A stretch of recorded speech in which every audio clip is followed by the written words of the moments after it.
So Mitch has been doing most of the cooking on this trip. Last morning, I thought I'd bring out something special for the boys. It's a recipe that's been handed down from generation to generation. My grandparents, my parents, this is one of their favourite camping recipes. I'm going to share it with the lads for brekkie this morning. We're going to need a knife, a loaf of bread, 1 tin of pineapple rings, your choice of brie or camembert, spreadable butter, and a campfire Jaffles iron. If you hadn't guessed it, we're making camembert and pineapple Jaffles. So cheese and pineapple Jaffles, probably one of my wife and I, one of our favourites. We cook it on almost every camping trip we go on. I think we had it about 10 times on our honeymoon trip, and it's still very much a favourite. Whenever there's a campfire allowed, we'll have cheese and pineapple Jaffles. All right, the first thing we're going to do, team, is we're going to cut this into slices, nice and thin. Don't want to make it too fat, and I don't like doing the wedges because I want to keep it nice and thin in the sandwich. Makes it a lot easier to stack. Make sure you've got an appropriately sized knife for cutting cheese. Nice pile of cheese there, ready to go. Get ourselves some pineapple rings. Now what we want to do is we want to make sure we butter the bread all the way to the outside. We're going to need 4 slices for this recipe. There we go, 4 slices equals 2 sandwiches.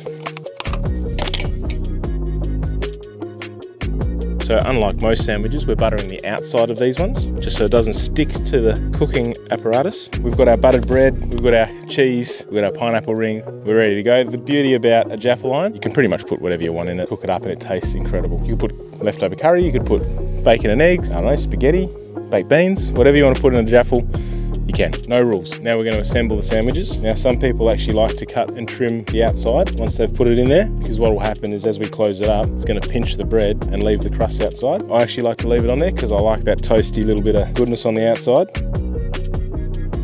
Make sure you put your goodies in the centre, otherwise it'll all get pinched out of the sandwich. Our pineapple rings, don't want too much juice on there.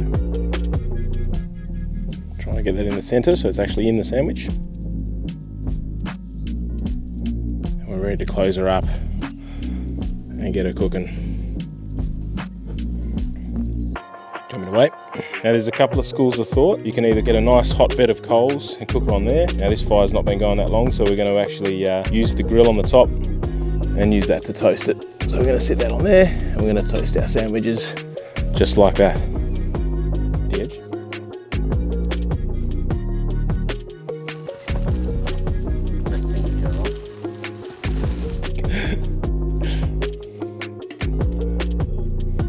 It's toasted. John likes that crispy bit. Well, John can eat it then, mate.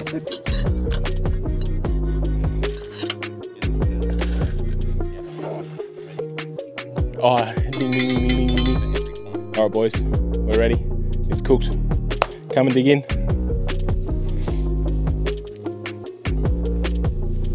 It's not bad. Good, we're in.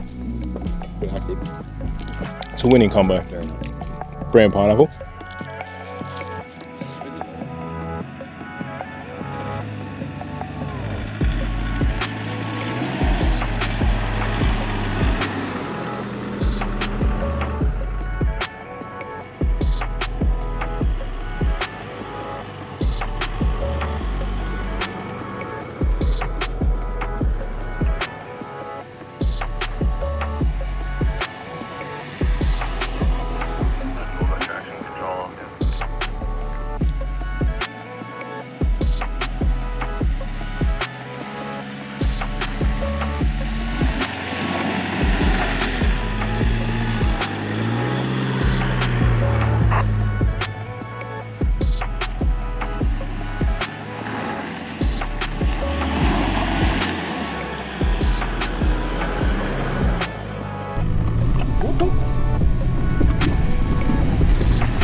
Great job, Connor. Well done, mate.